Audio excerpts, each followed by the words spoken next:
നമസ്കാരം, നിങ്ങൾക്കു ഇന്നത്തെ എപ്പിസോഡിലേക്ക് സ്വാഗതം. ഇന്നത്തെ വീഡിയോയിൽ നമുക്ക് പഴയ ഈജിപ്തിന്റെ അത്ഭുതകരമായ ചരിത്രത്തിലേക്ക് ഒരു സഞ്ചാരം നടത്താം. ഇവിടെ പിരമിഡുകളും ഫറവോരും അൻഹെബ്രുടെ രഹസ്യങ്ങളും എല്ലാം നമ്മൾ അടുത്തറിയാം. The land of pharaohs. Egypt Nile നദിയുടെ വരദാനമായ ഭൂമിയാണ്. നൈൽ നദിയുടെ കരകളിൽ ആയിരുന്നു പഴയ ഈജിപ്തിന്റെ സമ്പന്ന സംസ്കാരത്തിന്റെ വളർച്ച. നദിയുടെ പതിവുള്ള വെള്ളപ്പൊക്കങ്ങൾ കൃഷിക്ക് അനുകൂലമായ മണ്ണ് ലഭ്യമാക്കിയതുകൊണ്ടാണ് ഈജിപ്ത് അരിഗിറ്റി എന്ന് അറിയപ്പെടുന്നത്. ഈജിപ്ത് ലോകത്തിന്റെ ഏറ്റവും പുരാതനമായ നാടുകളിലൊന്നാണ്. ഈ ഭൂമിയിൽ വർഷങ്ങളായി അനേകം ചരിത്ര പരമ്പരകൾ നിലനിന്നിട്ടുണ്ട്. ഈജിപ്തിന്റെ ചരിത്രം കുറച്ച് 5000 വർഷങ്ങൾക്ക് മുൻപ് ആരംഭിക്കുന്നു. നൈൽ നദിയുടെ കരയിൽ സ്ഥിതി ചെയ്യുന്ന ഈ നാട് പ്രാചീന മിസ്രി സിവിലൈസേഷന്റെ ജന്മസ്ഥലമാണ്. ഈ സിവിലൈസേഷനിൽ ഫറോവുകൾ എത്രയും ശക്തമായ ഭരണാധികാരികളായിരുന്നുവെന്ന് നമുക്ക് എല്ലാവർക്കും അറിയാം. ഈജിപ്തിന്റെ ഏറ്റവും പ്രശസ്തമായ സങ്കേതം എന്താണെന്ന് ആരും ചോദിച്ചാൽ മറുപടി എളുപ്പമാണ്: പിരമിഡുകൾ. ഈ പ്രാചീന സമാധികൾ ഫറോവുകളുടെ ആധികാരികതയുടെയും സമ്പത്തിന്റെയും അടയാളമാണ്. ഇതിൽ ഏറ്റവും പ്രസിദ്ധമായത് ഗ്രേറ്റ് പിരമിഡ് ഓഫ് ഗിസയാണ്. പിരമിഡുകളുടെ അടുത്തായി ഗിസയിലെ സ്ഫിൻക്സ് നമ്മെ ആകർഷിക്കുന്നു. മനുഷ്യന്റെ തലയും സിംഹത്തിന്റെ ശരീരവും ഉള്ള ഈ വിസ്മയാവഹമായ സ്മാരകം കിംവദന്തികളുടെ ഒരു ഭാഗമായിട്ടാണ് നമുക്കറിയപ്പെടുന്നത്. നമുക്ക് ദക്ഷിണഭാഗത്തേക്ക് യാത്ര ചെയ്താൽ ലുസോർ എന്ന പ്രാദേശികം കാണാം. ഇവിടത്തെ ലുസോർ, കാർണക് ക്ഷേത്രങ്ങൾ പ്രാചീന മിസ്രി കലാശൈലികളുടെയും മതപരമായ ആചാരങ്ങളുടെയും സാക്ഷ്യങ്ങളാണ്. ഇവിടെ തന്നെയാണ് വാലി ഓഫ് ദി കിങ്സ് അഥവാ രാജാക്കന്മാരുടെ താഴ്വര. നിരവധി ഫറോവുകളുടെ ശവകുടീരങ്ങൾ ഇവിടെയാണ് സ്ഥിതി ചെയ്യുന്നത്.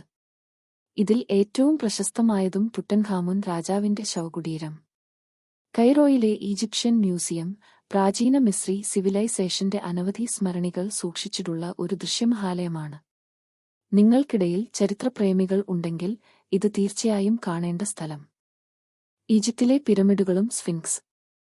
ഈജിപ്തിലെ പിരമിഡുകൾ വിശ്വത്തിലെ ഏറ്റവും പ്രശസ്തമായ പ്രാചീന നിബന്ധനകൾ ആണ്. ഇവയൊക്കെ ഫറോവുകളുടെ ശവകുടീരങ്ങൾ ആയിരുന്നു. ഏറ്റവും പ്രശസ്തമായത് ഗീസയിലെ മഹാനായ പിരമിഡ് ആണ്.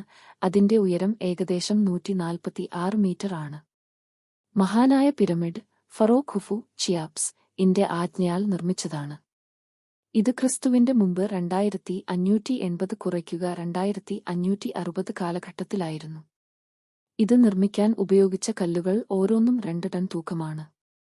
പിരമിഡുകളുടെ നിർമ്മാണ രഹസ്യം ഇപ്പോഴും ചരിത്രകാരന്മാർക്കും ശാസ്ത്രജ്ഞർക്കും ഒരു ചോദ്യചിഹ്നമാണ്. അവ എങ്ങനെ ഇത്രയൊക്കെ കൃത്യമായി നിർമ്മിക്കപ്പെട്ടു എന്ന് നമുക്കെല്ലാവർക്കും ഒരു വിസ്മയം തന്നെ. ഇപ്പോൾ നമുക്ക് സ്ഫിൻക്സിനെ കുറിച്ച് സംസാരിച്ചു കാണാം. ഗീസയിൽ നിലകൊള്ളുന്ന ഈ വിസ്മയം ഒരു മനുഷ്യന്റെ മുഖവും ഒരു സിംഹത്തിന്റെ ശരീരവും ഉള്ള ശില്പമാണ്.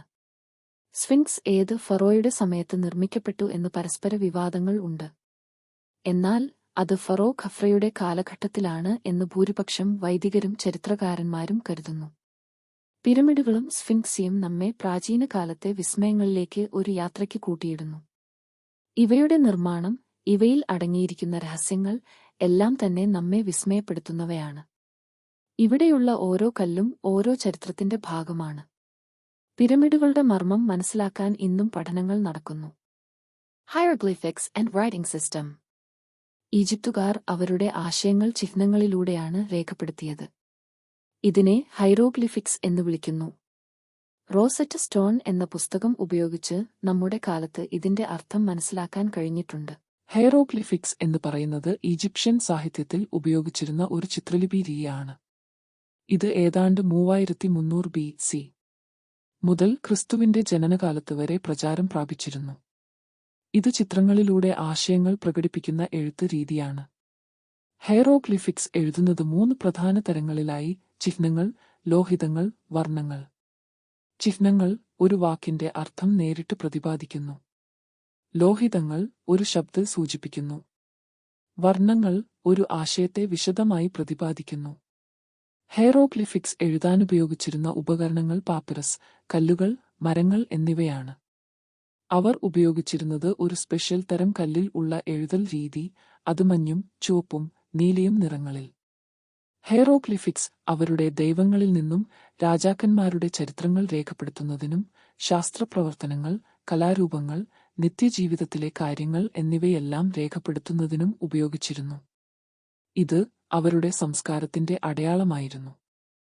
റോമൻ സാമ്രാജ്യം ഈജിപ്ത് കീഴടക്കിയതോടെ ഹെയറോഗ്ലിഫിക്സ് പൂർണ്ണമായും ഉപയോഗം വിട്ടു. ക്രിസ്തുവിന്റെ കാലത്ത് ഇതിന്റെ ഉപയോഗം തീവ്രമായി കുറഞ്ഞു. ഹെയറോഗ്ലിഫിക്സ് ഒരു പ്രാചീന സംസ്കാരത്തിന്റെ സവിശേഷമായ ഒരു അടയാളമാണ്. ഇന്നത്തെ വിദ്യാർത്ഥികൾക്കും ഗവേഷകർക്കും ഇത് ഏറെ പഠനത്തിന് ധാരാളം വിവരണങ്ങൾ നൽകുന്നു. പ്രിയമുള്ളവർ, ഇത് ഈജിപ്ത് വിസ്മയകരമായ ഒരു യാത്രയായിരുന്നു. നിങ്ങൾക്ക് ഈ വീഡിയോ ഇഷ്ടപ്പെട്ടെങ്കിൽ ലൈക്ക് ചെയ്യാനും ഷെയർ ചെയ്യാനും മറക്കരുത്. അഭിപ്രായങ്ങളും താഴെ കമന്റിൽ രേഖപ്പെടുത്തുക. പുതിയ വീഡിയോകൾക്കായി ചാനൽ സബ്സ്ക്രൈബ് ചെയ്യാനും ബെൽ ഐക്കൺ അമർത്താനും മറക്കരുത്. നന്ദി, നമസ്കാരം.